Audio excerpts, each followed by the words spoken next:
Shalom bien-aimés dans le Seigneur. Le dévotionnel de ce jour apportait: le christianisme n'est pas un lieu sacré, mais une union vivante. Jean chapitre 14 verset 20 nous dit ceci: En ce jour-là, vous connaîtrez que je suis en mon Père, et vous en moi, et moi en vous. Beaucoup de croyants pensent encore qu'ils ont besoin d'Israël, d'un territoire précis ou d'un lieu géographique saint pour se rapprocher de Dieu ou vivre une foi authentique. Cette pensée, bien que répandue, n'est plus alignée avec la révélation du Nouveau Testament. En Christ, Dieu a changé de mode opératoire. Il n'habite plus dans des temples faits de mains d'hommes, ni dans un pays particulier, mais dans l'homme régénéré.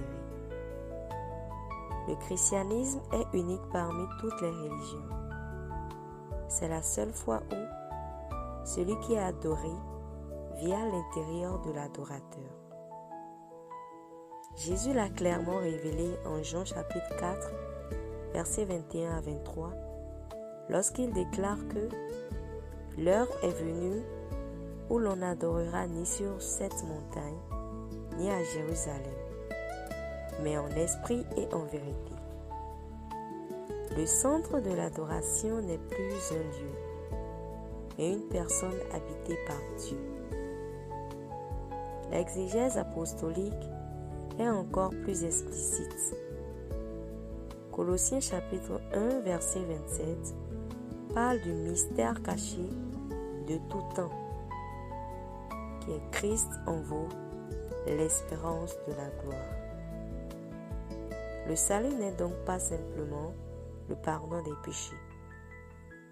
Il est une fusion spirituelle, une union vitale entre l'adorateur et celui qu'il adore. Le croyant ne cherche plus Dieu à l'extérieur, car Dieu a choisi de faire de lui sa demeure. C'est pourquoi Israël, en tant que système géographique ou religieux, n'est plus central dans l'œuvre actuelle de Dieu. Le véritable Israël, selon Romains chapitre 9 et Galates chapitre 6, est désormais spirituel. Ce sont eux qui sont en Christ.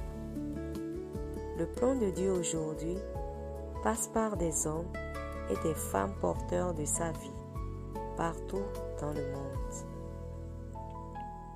Tu n'as pas besoin d'un voyage spirituel pour rencontrer Dieu. Là où tu es, au travail, à la maison, Dieu est déjà en toi.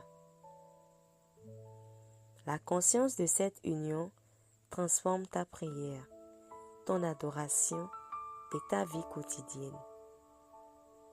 Prière inspirée. Je confesse que Christ vit en moi. Je suis la demeure de Dieu. Je n'adore pas un Dieu lointain, mais un Dieu présent en moi. Ma vie est l'expression vivante de cette union divine. Amen.